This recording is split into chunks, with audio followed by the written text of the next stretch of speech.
And the underneath the patio, it was originally drywall because it was part of the home, but we wanted to do like a shiplap look and kind of make it a little more modern and a little more upscale. And so I got some quotes to do the shiplap, and it was not cheap. I think the quotes were ranging from like $6,000 to $8,000 from contractors. I ran the numbers, and for the 800 square feet, the materials were like $800. So I tested it out, and it worked. And so what I had to do is I had to run these through a planer.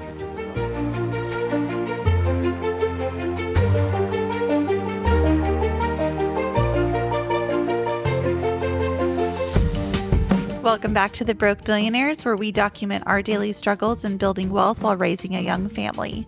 Join us as we talk creative wealth building for everyday people and couples that are struggling in a down economy. I'm Lauren. And I'm Joshua Masari, and we'll be your hosts.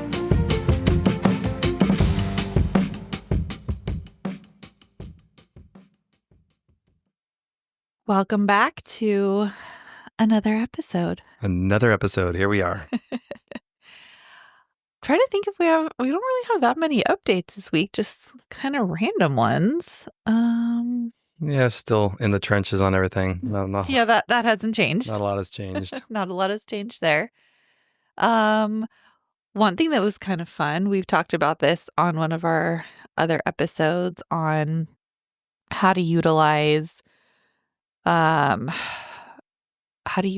credit card points and to buy luxury items. And so obviously, if you've been listening, we have baby number 4 on the way, and we needed a new stroller. Our stroller has been amazing, but we had a double stroller that didn't fold down very small, that would not fit in our car with the way we're going to have to configure it with 4 car seats. And then we had a single stroller with a skateboard that works wonderfully right now for our 16-month-old and 3-year-olds, but it won't work for a new baby. So we sold both those strollers. And to be fair, the 3-year-old should be walking, but he doesn't always walk. No, when we go on long walks, he'll sometimes like start on a scooter and then end up on the stroller. But to also be fair, when we go to Disneyland, our 5-year-old is still in a stroller at the end of the day too. So we definitely still need a... Well, we went to Disneyland. Yeah, we canceled that. But when we were, I'm sure it'll be in our future again at some point. But yeah. Anyways, all that to say, we sold both those strollers, and we love the brand Bugaboo. Has been great quality for us, and we've loved it so much. So we found they have a new double stroller that we were able to find at Pottery Barn, which was kind of nice because we have our discount that we set up through the business. What is that actually? Which doesn't actually work for that stroller. So that was annoying. Works for the brand, but not that stroller specifically because it's so new. Yeah. So that was a little bit disappointing. But we were able to get the difference with utilizing the points that we had talked about in quite a few episodes ago, probably. Yeah. That and a new car seat for our daughter, which did get the discount, by the way. Yeah, actually, I was just thinking that stroller, the original one we had, we actually made money off that.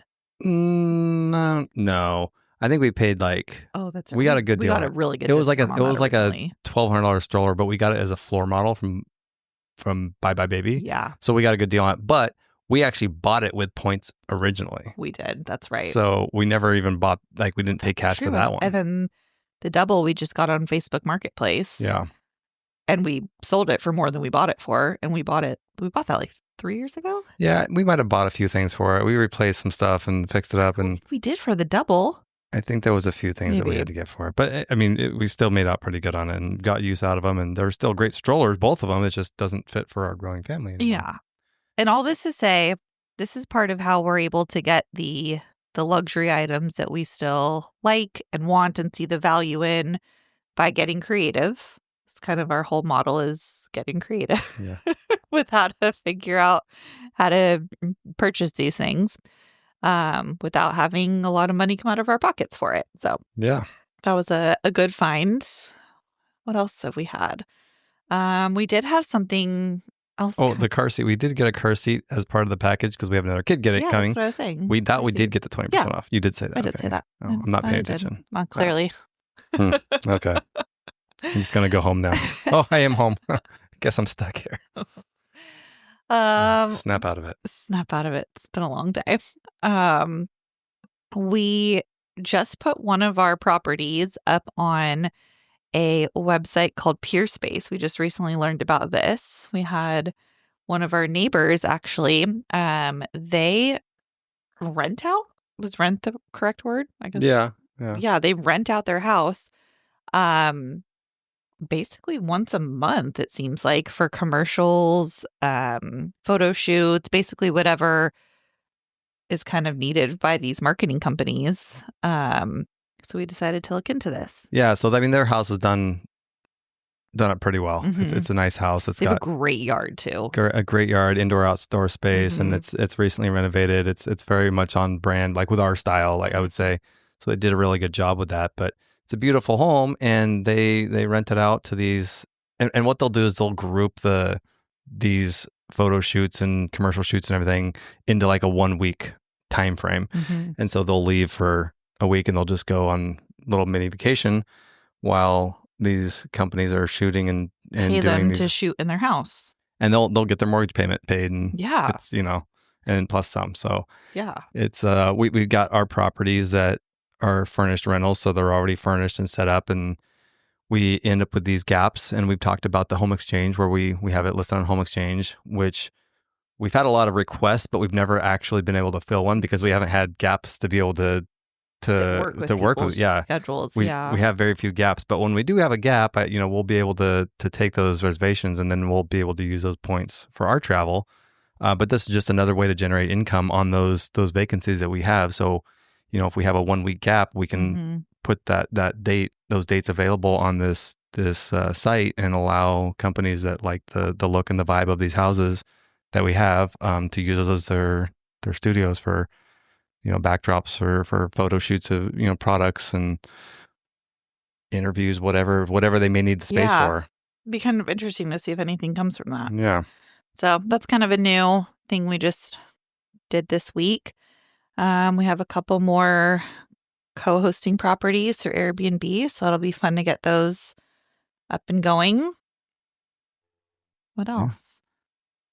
Oh, there's lots of things going on, but we could be here all night just talking about a lot of it's the good, the bad, the ugly, and just everything that's going on. But that's kind of our updates for what we have going on that's relatable, I would say. South Carolina house. Do we have anything? Oh yeah, that's relatable. One of the South Carolina houses. One of the properties, and we probably talked about this before, but there's a property that we bought in October of 2023. It was a bank foreclosure, closed on the property, got a great deal on it. It was in a really good neighborhood. Comps on this house were coming in about 150, and we got it for $47,000, which seemed like a great deal. We weren't allowed to go see it. We weren't able to get in there. Weren't able to do inspections, anything. So kind of figured there was going to definitely be some repairs and things that needed to be done. What we didn't expect is that the seller was still in there. Well, we kind of expected it, but we thought that we'd be able to just give them some cash and they'd leave. That did not work. Didn't work out. So it took over a year to get access to the property. We now have access to it. And then, I'll update this one. When this property closed, this was a weird deal because it was a foreclosure, and the trustees that was doing the sale, there was like 3 different companies involved in the sale. It was like the bank had to sign off on everything. There was this trustee company here in California, actually, and then the escrow company was in Texas, and then the attorney, because it's an attorney closing state. I don't even know who else. It was so confusing, but they had the closing address incorrect because this was bought in the 401k. And it's supposed to be our California address that we use for that. And it wasn't on there. And it was originally filled out. The paperwork was filled out that way originally. And I brought this to their attention before signing, and they said they would update it, and they didn't update it. So when I signed the papers, I put a little note and made the address change, and then made sure, like, hey, make sure you change this. And the realtor, we have email proof that she emailed the escrow company, say, hey, make sure this address is corrected before you record this. And they responded back, said the address was updated before it recorded. You're all good. So, okay, no worries. Didn't really think about it. Didn't get the tax bill for some reason. And so I had to go online to find the tax bill to pay it. And when I went on there, the tax bill was like $8,000. And I was like, I paid $47,000 for this house. There's no way it's an $8,000 tax bill. It doesn't make sense. So I call them. Come to find out, they sent because they do a reassessment when the property is sold. They sent the reassessment to the wrong address because escrow didn't actually change the address, and they recorded it with the wrong address, which I was unaware of because they told me they corrected it and it was recorded properly. So it went to some random address. Nobody knows where this address even came from, and so I never got the reassessment. When I called the tax assessor's office, they said, well, you only have 90 days to appeal the assessment once we send out the notice. I'm like, well, I never got it. And they're like, not our problem. We can't do anything about that. You can appeal it for the next year, but there's nothing we can do about 2024. I'm like, I'm not paying $8,000 on a $47,000. That's a 25% tax. Are you kidding me? Okay. So I corrected my address with them directly, so it still hasn't gotten corrected on the deed. The escrow's supposedly working on it, which I doubt they're ever going to fix it, but I fixed it with the county, so at least we get the notices and the tax bill and everything sent to us. Went back and forth, and they said, well, there's nothing we can legally do, yada, yada, yada. And I explained the situation. And I was like, look, I'm going after the escrow company, or they're trying to fix this, but like I legitimately never got the notice because it was sent to somewhere in some random little town in South Carolina. Mm-hmm. And I'm not in South Carolina. I never got the notice. And I told him, I'm like, look, if this was a few $100s, I'd just pay it and whatever. I'm like, you guys have grossly overvalued this property because they had it valued at like $277,000. Even if we spent $100,000 and fully renovated this thing and made it like super nice, no way. There's no way it would sell for that. So, that was kind of my, like what I was, that was my argument. And it got up to the management, and she called me and she said, hey, look, there's nothing we can do about these taxes legally. However, I've taken a look at this, and this number is so far off from what it should be. She's like, I ran some comps myself. She said it should be, she came up with like 85,000 or 87,000. So where did they initially get? So the person that came up with that assessment is no longer in the office. And so she's like, I don't know. He's no longer here. I don't know what happened. He was usually pretty good. I don't know if she's like, I don't think it was malicious or intentional. She's like, I think really bad typo. I think it might have been a typo. Like he meant to type a 1 and accidentally typed a 2. But she's like, even 177 is high. She's like, I don't know. She's like, look, I can give you 277. I can give you the 87 and call it good. But you can't appeal it. You can't appeal it because we're past the appeal date. And I was like, that's fine. That's reasonable. I'm like, that's reasonable. Yeah, I'm okay with that. But the way they opened it back up was that they said it was an error, a typo error on their side, and that it shouldn't have gone out. So the taxes were delinquent because it had been going back and forth on this. So they came up with a new bill, and the bill was like $2,200 instead of $8,000. And so it didn't have any late fees or anything because I paid it right away. And so now that's the new assessment going forward. And it may get reassessed again. She said that, and if it gets reassessed, if we do renovations and it gets reassessed, then I would have to appeal it at that point. But so we got that handled. But always make sure your address is correct on the closing paperwork because it can cause issues. And look into this stuff. Like, had you not looked into it and you just got an $8,000 bill and paid it, how mad would you have been that you didn't? Well, I wouldn't have. I didn't pay it. You wouldn't have. No, but I think some people would. They just get a bill and they just think like, okay, this is the bill. Or like, the county says, weird, no, like there's nothing we can do about it. People would give up. Like, no, fight it. Like this is like, and I told him, I'm like, look, I'm kind of a victim here because I get that it's not your fault. You sent the notice to where it was supposed to go to according to the deed. Like, but this was an error on the recording on the escrow company that recorded this. So, like, kind of look at it from my position, like, I didn't know. I was told it was recorded properly. And so all of a sudden this notice goes to some random address. I never even see it and get a chance to appeal it. So they at least got them to look into it. And then they realized, yeah, you're right. This is way overpriced or way overvalued. We made an error. We're just going to chalk it up to an error and we can reopen the case based on our error. And then redo it that way. So Good. it worked out. It worked out. Good. How that should have worked out for sure. Yeah. So that was good. That was very good. So anyway, so that wasn't the actual update. I was like, man, I don't think that was. So the actual update on this is the plan was originally, because this is in the 401k and we can only do passive investments, so we can't flip. We have to have properties, we can renovate them, and then we can rent them out for a while, and then we can sell them. But you can't just buy a property, turn around the next month, and flip it. You have to hold it for at least a year. Mm-hmm. So we've held this for, not intentionally, but we've held this since 2023. It's been, that was when it was recorded. So October 2023. So it's been a year and a half. So because we've held it so long, we've got more options now. And now it's not a great thing because it didn't make any money for that time. It was just sitting there. But now we have the opportunity to be able to sell it if we want to. So I'm talking with the property management who's been helping with this property. And the plan was to originally, put 30, 40,000 into it, get it all fixed up and rent it for a few years, 3-4 years, and then turn around and sell it.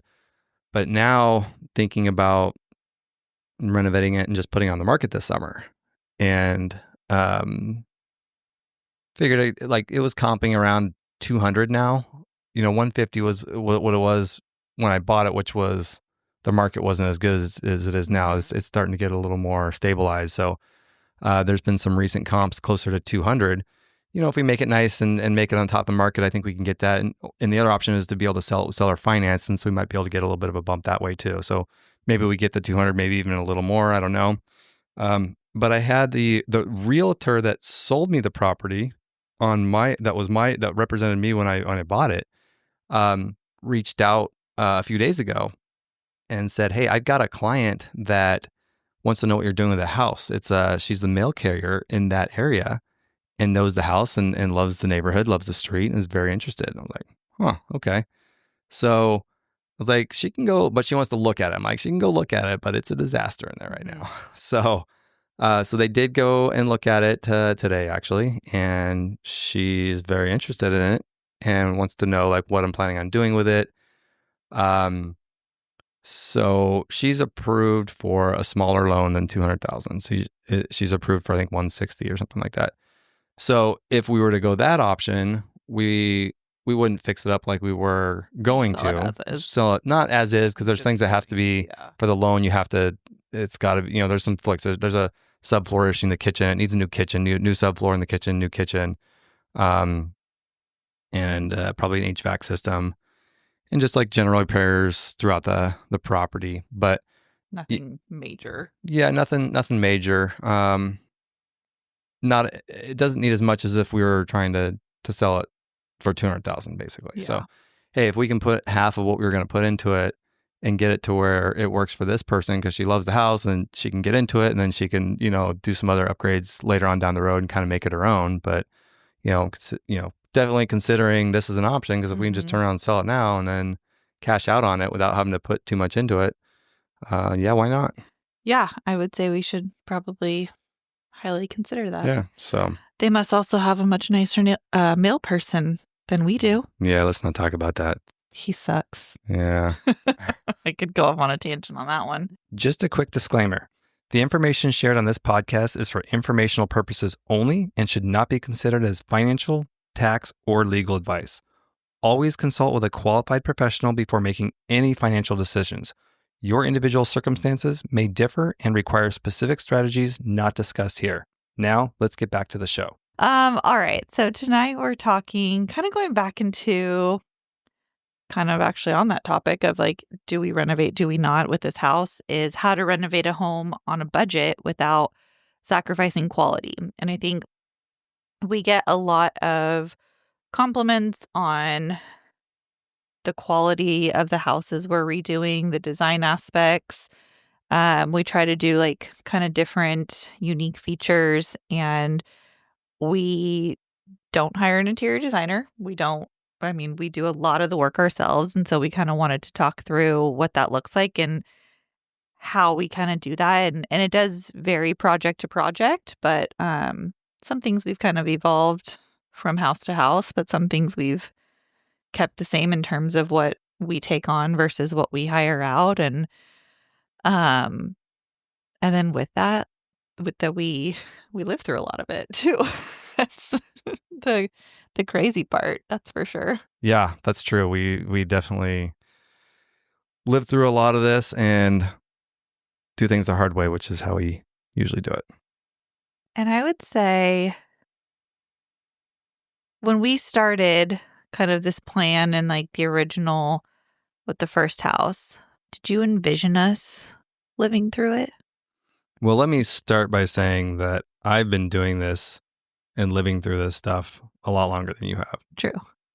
Fair. You know, the first house I bought, I didn't really do much to. That was a newer house. The Arizona one? The Arizona house was my second house. Oh, that one that's I did right. a lot more live through. It was more like just cosmetic stuff, so it wasn't anything too crazy. But the first house in California, that one I did quite a bit while living there. The one, yeah. The Dorset property. Yeah. That one didn't feel as bad living through, though. Well, you didn't live there, Yes, so you don't did. know. I mean, not technically, but I was there every night. No, you weren't even dating yet when I had done half of the stuff. Oh, I'm thinking when Maybe we did like the kitchen. The and, kitchen, like, that was like the rest of last stuff. Yeah, that's true. That was just Okay, like I the was tail just end of it. I thinking that. redid like everything on that property. That's true. Okay, so kitchen So- wasn't terrible on that one. So I've always been doing, but it's a lot easier when you don't have a wife and I kids. was like, you're just living in a wife. Well, I had Miles. Miles didn't care. No, but it's not just a wife that makes it difficult. It's the kids. Yeah. The kids love it. They don't complain. They think it's great. Okay. If we move into a house or have a property that we buy and is just done and ready, they would be like, when are you going to work on the house? What are we going to do? Yeah, They would be so really bored. confused. They would be so confused. It's just not normal to them. They go to school and they ask their friends like, oh, so where do you have? How many houses do you own? Oh, what are you guys, is your dad working on the house? What are you guys working on? You making it all nice? Like I worked on stairs today. the kids are probably so confused and that's just normal to them. That's just very life. True. It's very true. It is cute. They get their buckets and But all they're the very like, construction stuff on. our and 5-year-old is they'll do- becoming very aware that we own these properties because he'll ask me, Yeah. are we the owner of this house? I'm like, yes, we are. He's like, Yeah. okay. He's like, what about the other house? Do we own that house? I'm like, yeah. He's like, okay, so we still own it. And then people live there, but they pay us money to live there. I'm Yeah, like, right. He gets it. I'm like, but we still own it. And then, we're going to, once we finish up the house now that we're working on, we're going to rent that one. And then, we'll start on another project. And I'm like, we're moving back into another house we own that you don't even know about. He's like, huh, how many houses do we own? Well, we have other ones in other states. And Yeah. I was like, we have like 31. He's like, whoa, that's a lot. Yeah. Teaching him young for sure. Yeah.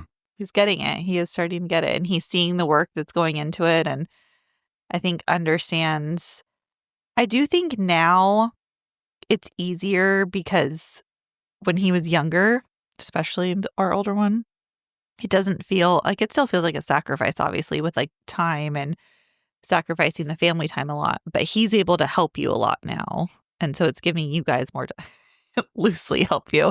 He thinks he's giving you helping. time together where it's not just me having to single parent them all three on the weekends while you're out doing things. They are able to go outside and be with you more and things they can quote unquote help you with. Yeah. Yeah, that's true. Just be outside. They're older now, so it's a little bit easier, I think, and they feel like they're helping when he comes in and he's like, oh, that was a really long day today. I have a lot of work to do. Yeah. So he's been working with you for 20 minutes, 30 minutes, Yeah. maybe. It's pretty cute. But yes, we've lived through a lot of the renovations. What would you say? And even houses like the current project we're finishing up, I mean, that was under construction for a long time. And we were on Balboa when we first moved out of the last house and working on that one. And, there was a lot of times I was gone till 1 a.m. on the weekends trying to finish it. Or I was even going after work and just trying to get things, knocked out so we could get inspections done. And so I'd get off work at 5 and I'd go there till like 10, 11, 12 o'clock at night and come home later. Or sometimes I'd come home for dinner, put the kids down, and then I'd go back up to that property and work on that. And that's where I think a lot of the sacrifice comes Yeah. through, and the time of, and we'll kind of get into like why you're doing a lot of that. And yeah, actually, it's probably a good Why am I segue. doing all of that anyway? Because it saves us a lot of money from what you've said. All the time is money. So It does save a I don't lot. know. So by not having a general contractor, and taking on a lot of projects that not are overpriced, but there's certain things and certain trades that are just more expensive than others for what they are, I feel like, and things that I know how to do. And yes, it takes me longer because I don't have, this is a side thing. So it's just on the weekends. And now half of our weekends are T-ball and stuff. So I really have half of a weekend.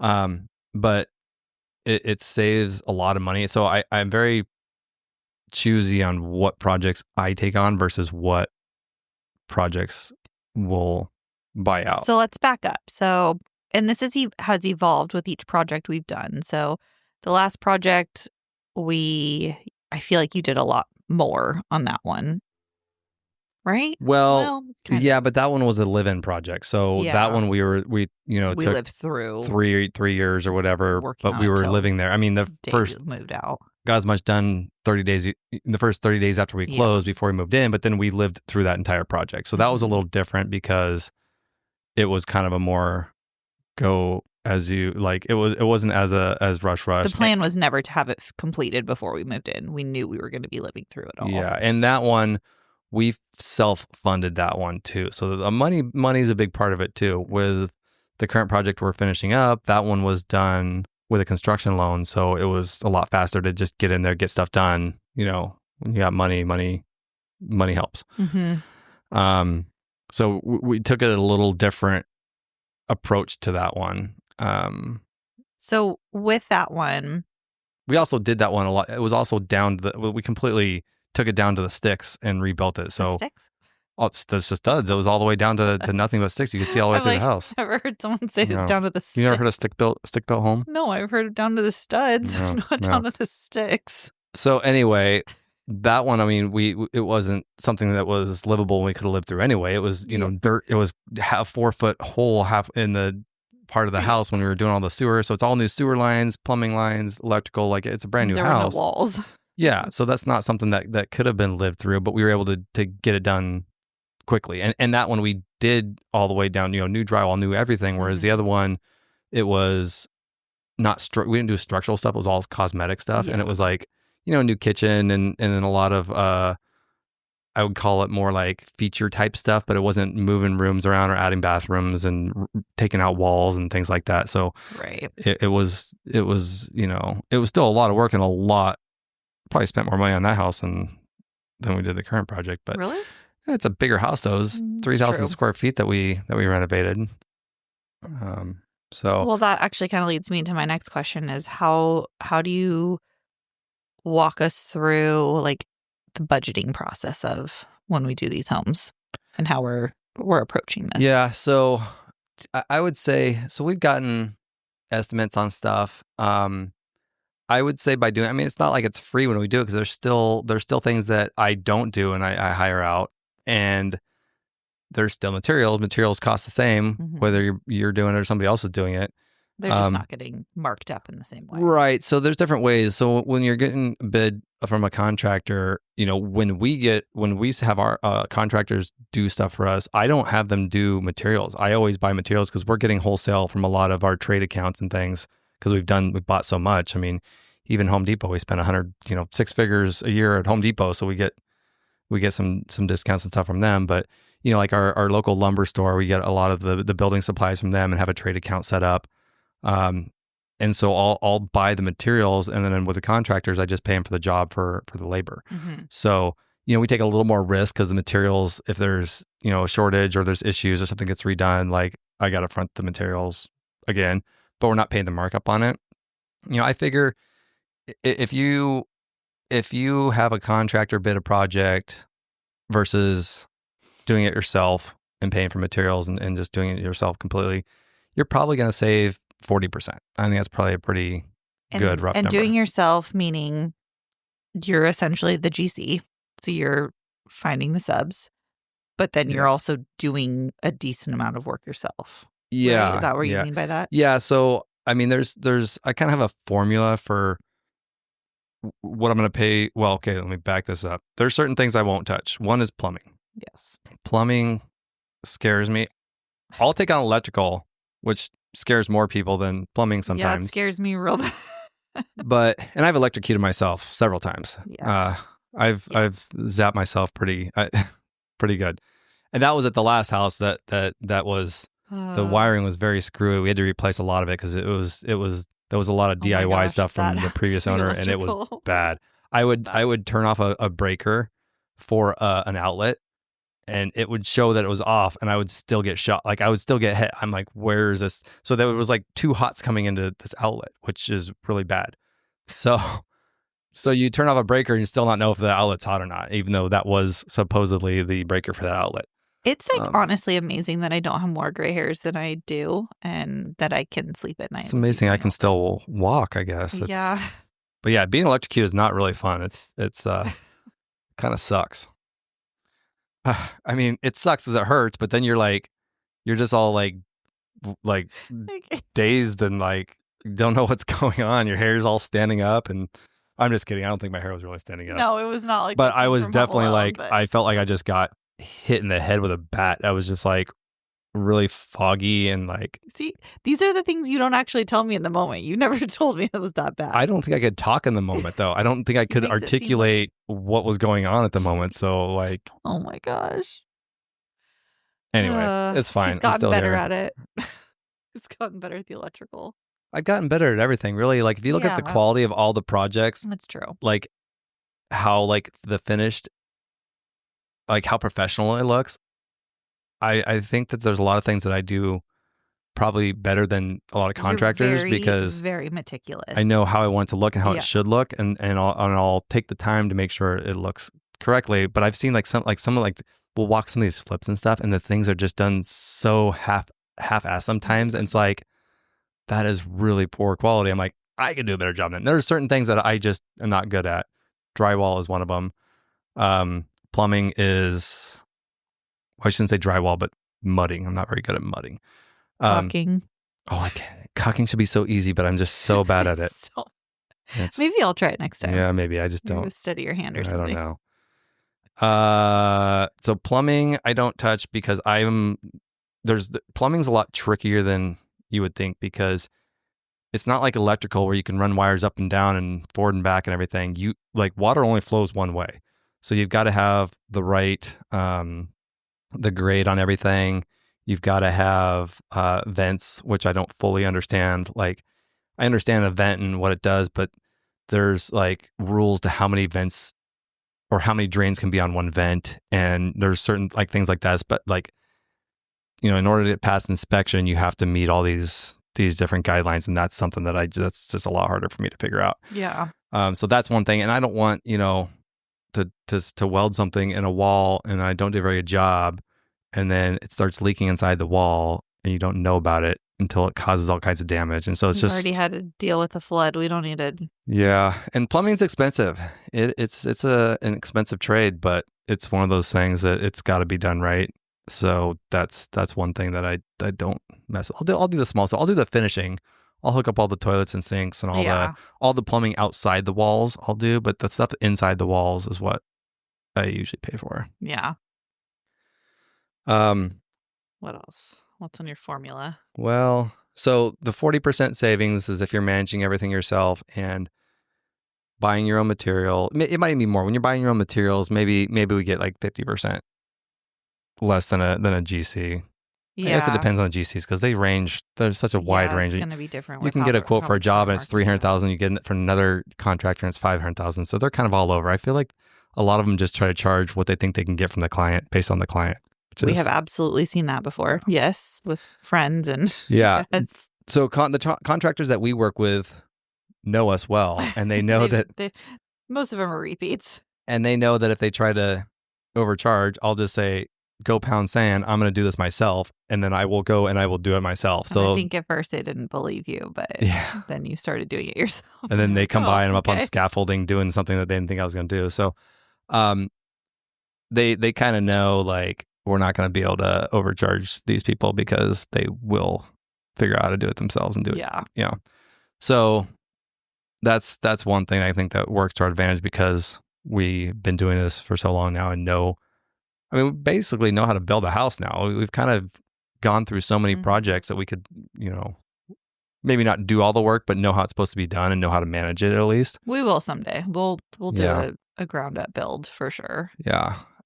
Electrical, I've always kind of been pretty good at electrical stuff. And so the current project we're finishing up, I didn't run all the wires. That's just a lot of work. So we did pay somebody to do the initial rough,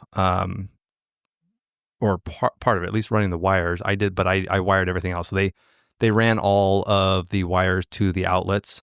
And then for the lights, they would have a feeder up in the rafters, but I kind of took it from there. So I did all of the outlets. I did all of the lights. I ran all the lights and everything. And did all of that portion of the rough, and then all the finishing I did. So, you know, I did a good half of the job on my own, on the electrical side. And it's, you know, it's not hard, but you also have to know what you're doing. Yeah. Which I don't necessarily know what I'm doing, but I tell everyone he teaches himself all this stuff from YouTube. Yeah, no, that's true. I don't know how to do something. I mean, you're literally watching YouTube before you go out and start a new project, and yeah, how to do a 3-way switch. Like I watched a YouTube video several times to fully understand it, and then now I know. So I don't have to guess anymore. And you know, before I tried to figure those out, before I actually learned how to do it, it was just very confusing. But a lot of those in the last. Yeah. Once you understand it, though, then you kind of you get it. You got a concept, and then it's just ingrained in you. But, yeah. But yeah. So I have I kind of have a formula on what I'm worth as a handyman or a DIYer or what I can do. My formula is that I'm worth $1,000 a day. That's what I kind of base it on. So if there's a project that I think will take me 3 days, it usually will take me 6. At least. Depends what it is. But if I think 10. think I can get it done in 3 days, I'm like, okay, so this is worth $3,000 if I do it. And if someone bids the project for under $3,000, then that's a great deal because then I can work on something else. So because I would probably end up taking 6 days. So it really ends up being a $6,000 project if I try to do it myself. But if somebody else can do it in 2 to 3 days, then, not their time, their dollar amount. So if they bid $2,000 or $2,500 for the project, then in my mind, that's a good deal. Yeah. Because of how long it would take me to do it, based on what my time is worth. If they bid it for $2,500 and then it takes them 10 days, I feel really good about that. And that's happened a lot of times. Yeah, and I know they don't feel good about it because they're probably losing money at that point. But I'm like, man. But if it took them 10 days, it would have taken me 20. Yeah. So then I'm like, wow, that was a $20,000 project. I just got done for $2,000. That was a smoking deal. And then they usually never come back and work with us again. But it's true. Yeah. I've lost some contractors. Yeah. But I mean, that's not our problem. That's part of the game. Yeah.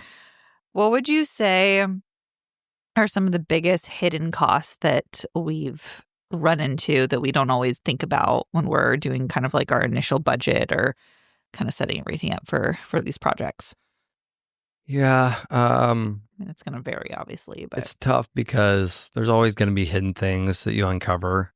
You try to budget with an oops budget or you overstate it just to have that extra buffer. And no matter what you budget, you end up using that and still going over. I think that's just a given. I think, too, the area we're in and where we do our projects, they're older homes. Most of these are in the 60s, right? Yeah, pretty much 60s and 70s. Yeah.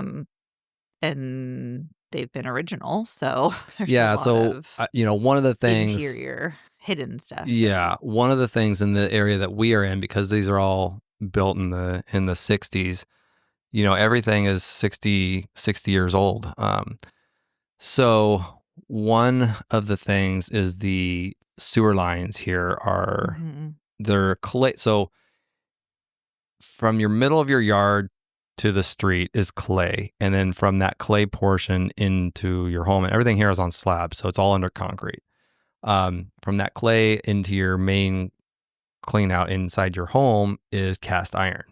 Cast iron doesn't last forever, and we're at that point where 60 years it starts to get starts to corrode inside, and it's not that it's rusted and the water that corrodes it. I mean, I'm sure it does rust, but that's not what actually corrodes it. It's actually all the gases in the sewer line that corrode the line, because a lot of times it's the top of the line that actually corrodes, not the bottom where the water is. So it's just all the gases in there that eat it away.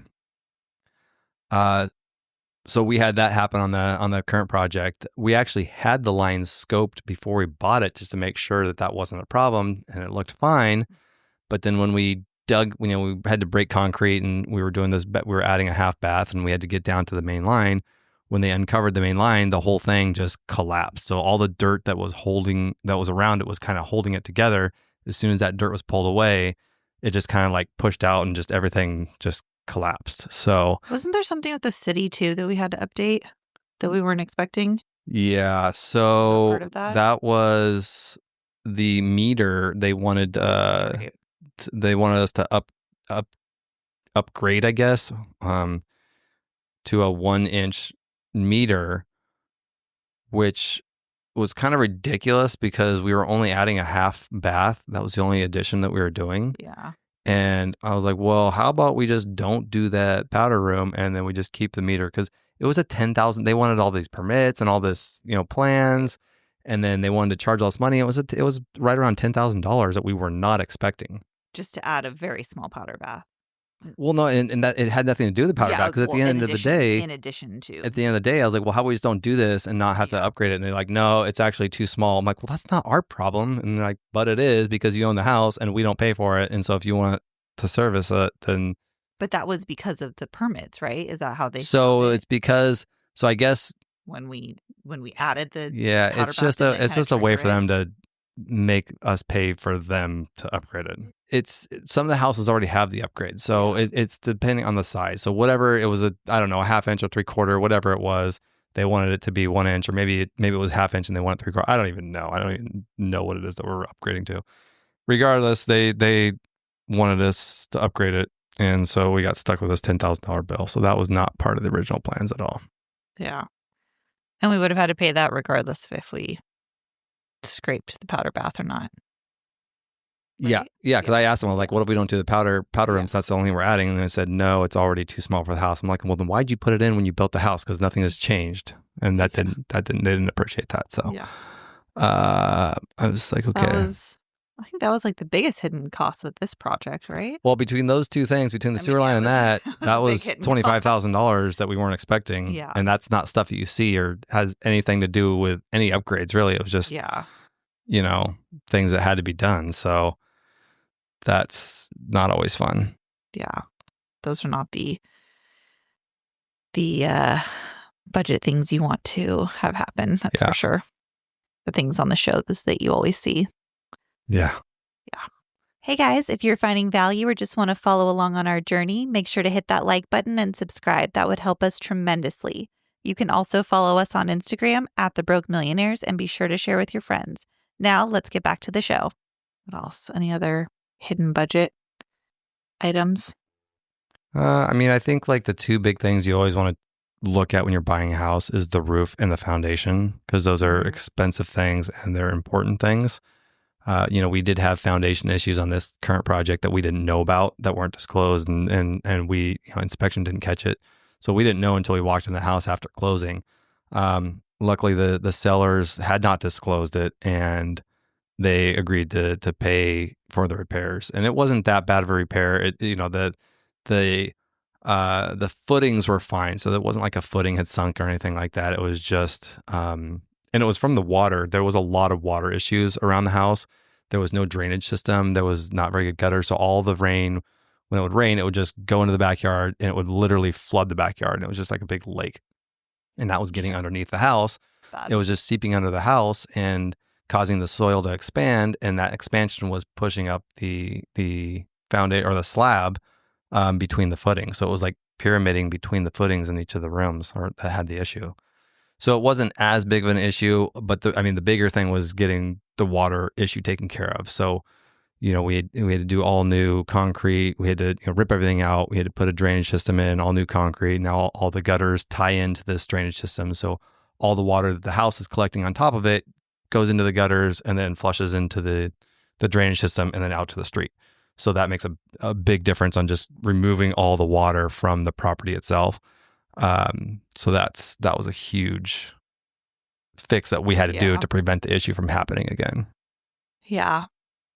Do you think, if you can add this up in your head quickly, do you think the amount of money you've had to spend on tools for these projects has still made up the difference in what you could have just paid someone to do for the projects that you've taken on? Yeah, because I actually calculate that into every project I'm doing.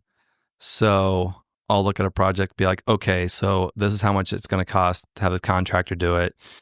This is how much it'll cost if I do it for materials and tools. So I add I do materials and tools. I mean, now you're at a point where you probably have everything you need. Yeah. For the most part, there's still things that I have to get, certain power tools I've got to get here and there, but for the most part, I've got a lot of power tools, a lot of different saws and things. So most of the stuff I now have to be able to facilitate these projects, but I still take that into consideration when I have a project that needs to be done and I don't have the tool for it.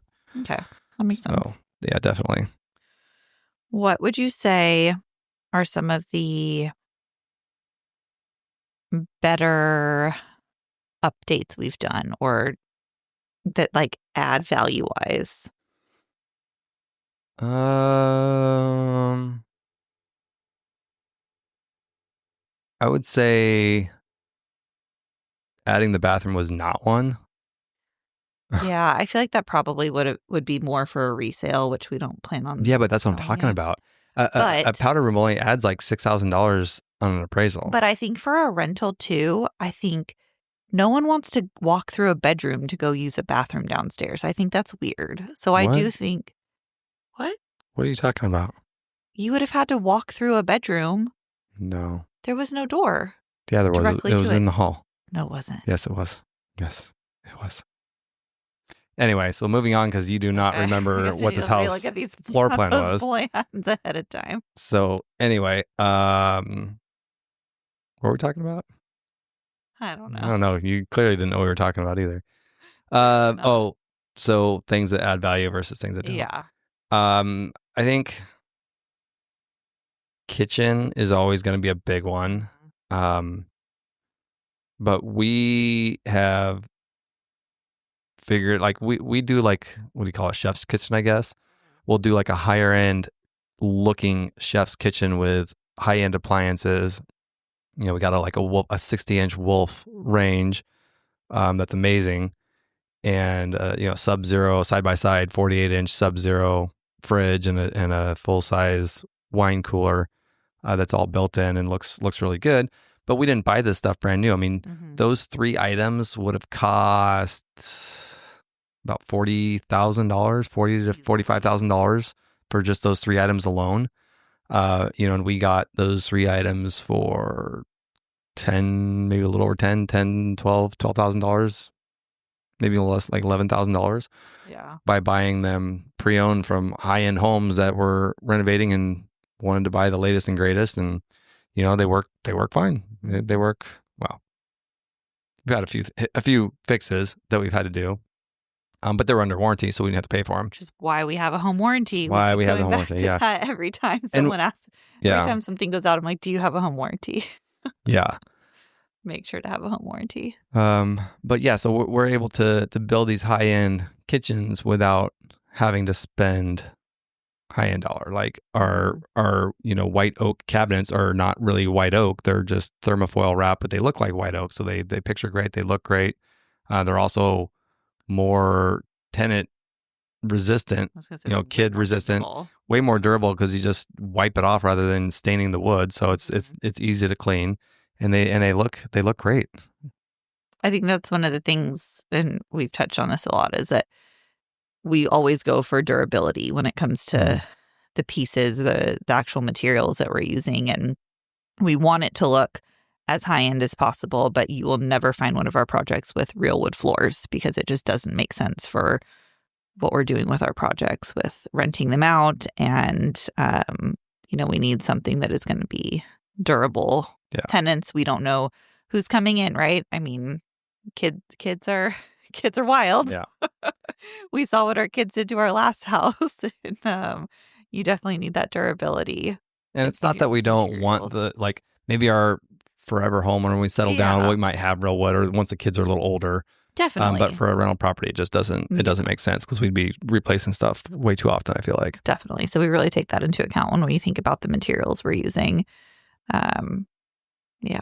Yeah. And a tile, we'll get the nice looking tile and we'll get it at Home Depot or one of these tile shops, these tile stores that we have a trade discount with. And we're not buying the stuff that's $12 a square foot. We're buying the stuff that looks like it's $12 a square foot, but it's $2 or $3 a square foot. Mm-hmm.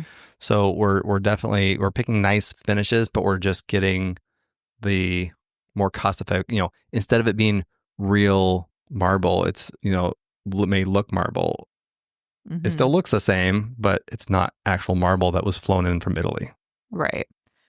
That's one of the things I really try to take into consideration when we do kind of the design aspect of these homes, is having an overall theme, being really thoughtful about piecing things together and having a full inspiration of what we want these homes to look like versus going kind of room by room as we go. Like, we're very thoughtful in that design and laying things out and what the aesthetic will be of the home versus, okay, this bathroom, we're just going to piece it all together and use, because we've seen that where there's. Right. So what you're saying is you pick a style of a home, like this is what we're going for. And we drive around in the nice neighborhoods and figure out okay, this is the style of home we like for the exterior. And then looking at a lot of different designs, this is what we want for the inside. And we stay on brand, we stay on theme, and then build everything. Make sure it's cohesive. And bring it together so it's all cohesive. Instead of doing a kitchen and picking all these finishes and this, or like this counter with these cabinets and not really thinking about how it comes together. And then doing a bathroom in a completely something different, there's just not, it doesn't really match. It's not on the same theme, and you start getting really choppy. It might be nice finishes and be expensive, but it's just not cohesive room to room, and it just creates kind of a very hodgepodge put together type of home. Yeah, and we've seen a lot of those where it just doesn't feel as thoughtful. It kind of feels like things are an afterthought sometimes. And you can actually spend more money doing it that way because you're picking high end finishes. And they may be nice finishes, but they just don't match real well, or they're not cohesive, and it doesn't come together as well as a well thought out plan with lower end or more cost effective materials, but they present themselves a lot better. So if you're flipping a home, you can actually get more for the more well thought out plan, even though you spent less on the materials themselves. Yeah, absolutely. So there's a saying, money doesn't buy taste. And you could kind of just because you're spending more doesn't mean it's going to look better. Yeah. How many of these really expensive high-end homes that get remodeled and it's so gaudy and so 2000s? We'll look at them and we're like, oh my goch, we would have to redo that whole thing if we bought it. It's part of why I think we would never buy a fully finished home, because we would always want to change something about it anyways. But I think that's a really good point, is that look at the finished product of what you want and work backwards with how you're kind of doing the design aspect of it. And like you said, we work with these local retailers too, to have these trade accounts to make sure we're getting discounts on top of sourcing our own materials instead of paying the contractors to do it, which saves a lot. Yeah, definitely. And in terms of picking the style, I mean, you're better at this than I am, but just you pay a lot of attention to the market. You're always on, every time there's a new house that's listed, you're kind of paying attention to the style and We do watch shows, the HGTV shows, and get a lot of inspo. Although I feel like some of them get inspo from us I because was gonna say that we've done some of these things before. Some of them we'll do have. stuff like some of our slatted like Yeah. stairways and stuff. That was just kind of stuff that I had a hard time. Just came up with those. I had a hard time finding pictures of it because it wasn't really a thing, and so I really kind of had to start from scratch with that. And now you see it a lot more, but I had a hard time finding inspo photos of what my vision was when I was building that first one. Yeah. But just pulling ideas together and coming together with an idea and sticking to that idea throughout the whole project. You have some good ideas though, because that staircase in the last house, you were trying to explain that to me and I was not getting it. And so you definitely have some good design aspects too. So it wasn't actually a design thing that was it was driven by cost, because the cost alone to get the banister, like somebody wanted to, because it was this really kind of complicated staircase. Just to do a new railing was like 10 grand. I was like, I could, and like a very outdated, nothing special. One. And for $2,000 in materials, I was able to do what we needed to do, and it looked way cooler at the end of the day. We'll have to post a photo of that one on our Instagram so we can see. Yeah, that was a really cool finished product. Yeah. And then that kind of led the inspiration behind the current staircase too, which is what we saw on that show on HGTV. It was very similar.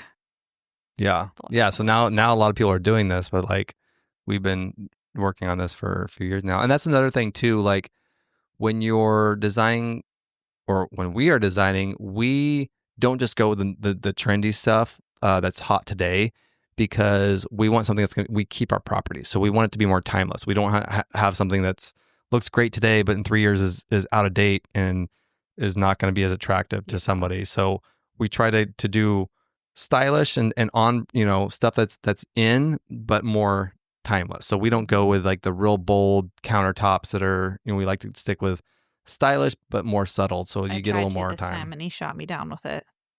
Yeah. Yeah.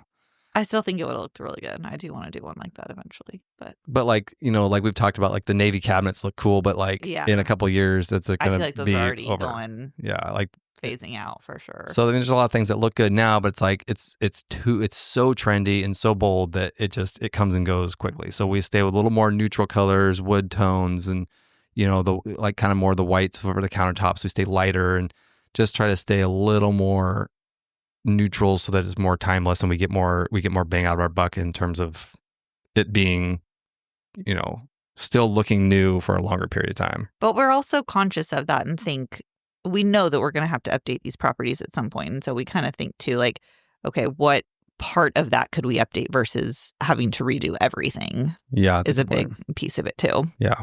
We could upgrade a countertop or a backsplash and bring it up to date versus having to redo an entire kitchen in a sense.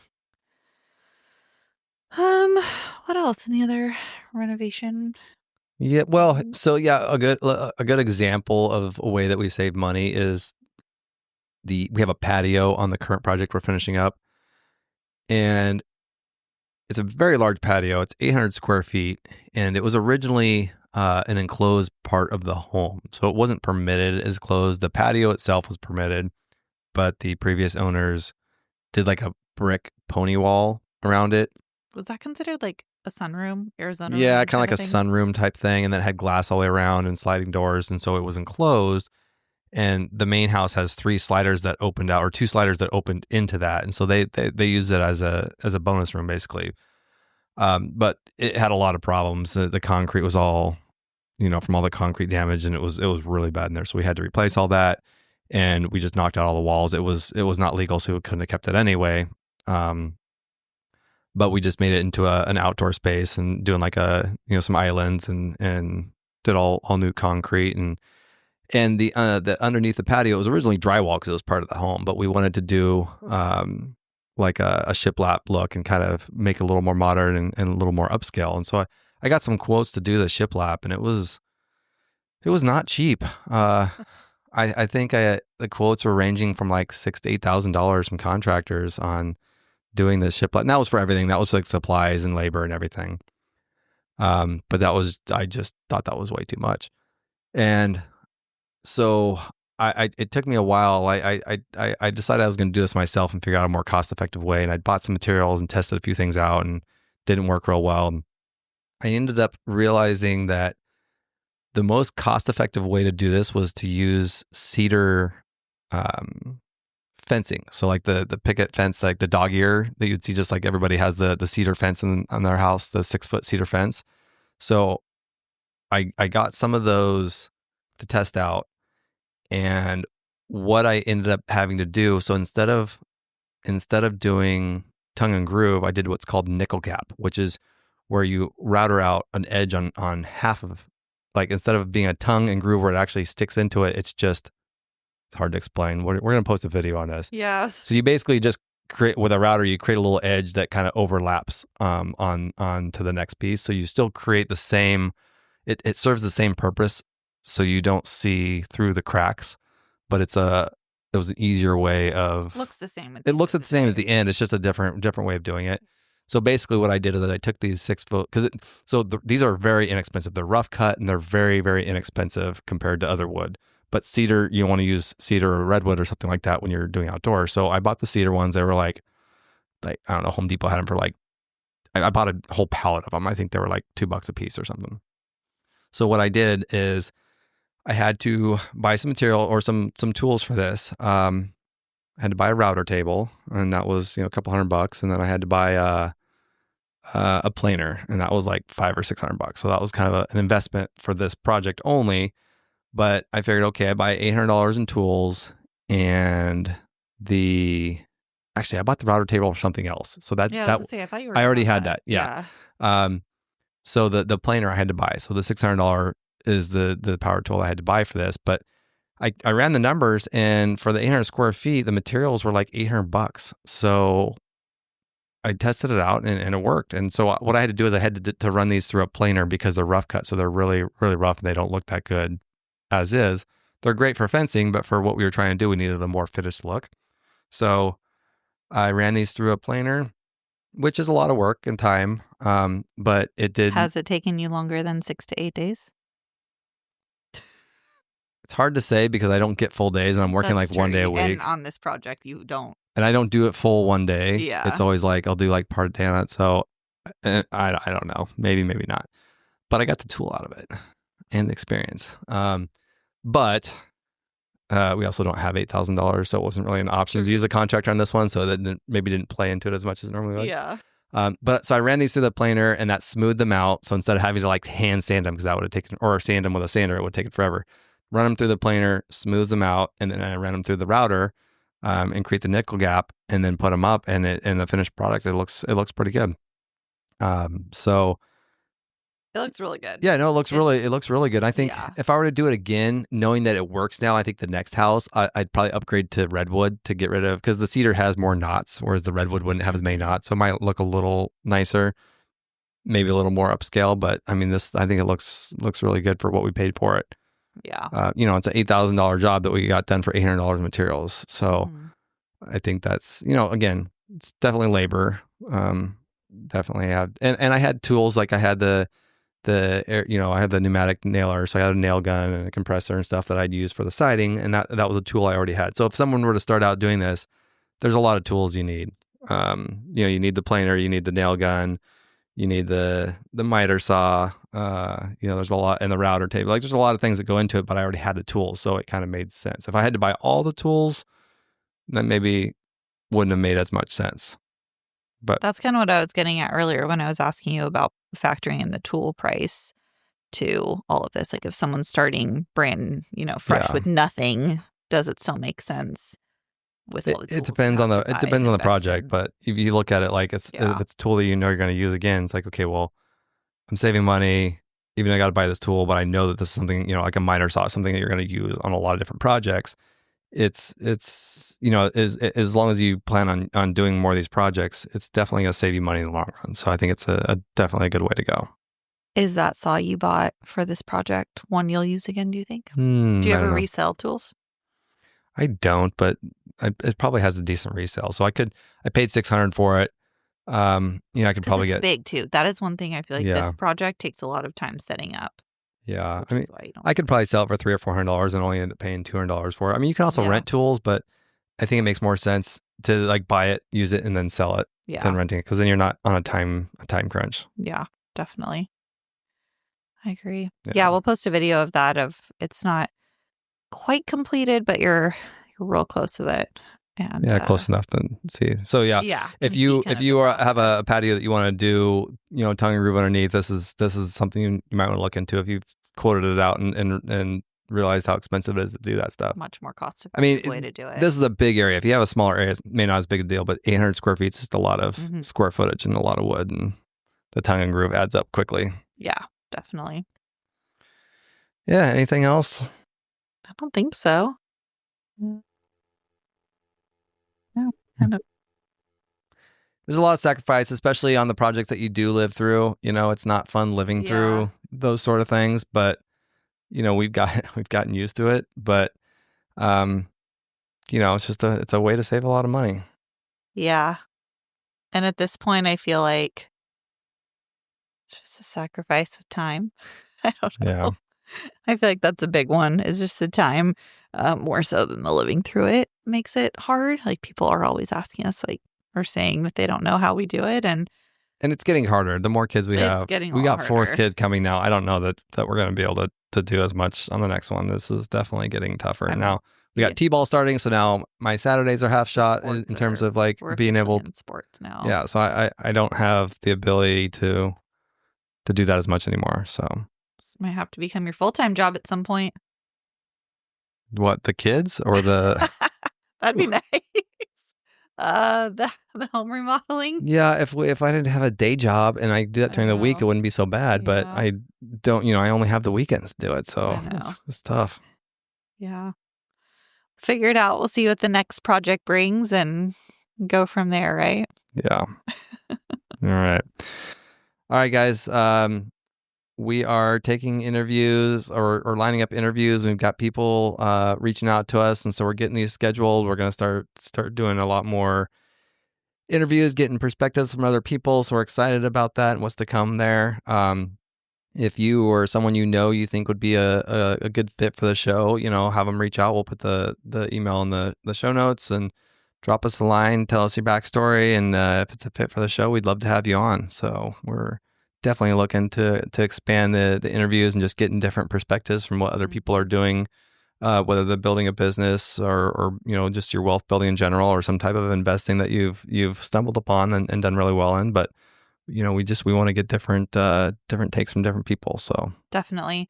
And if there's anything we've talked about that you want us to kind of expand on, talk more about, or any other topics that are of interest, we'd love to hear about them too. Can send us an email, DM us on Instagram.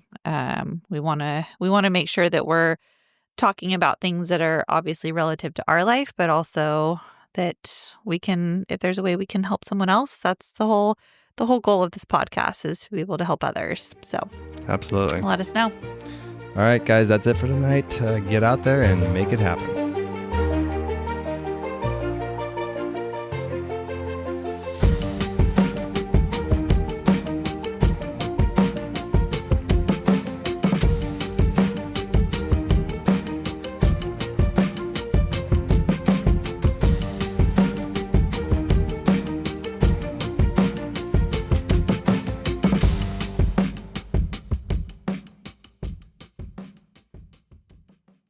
Thanks for listening. This has been a production of Rebuilding the Dream Studios.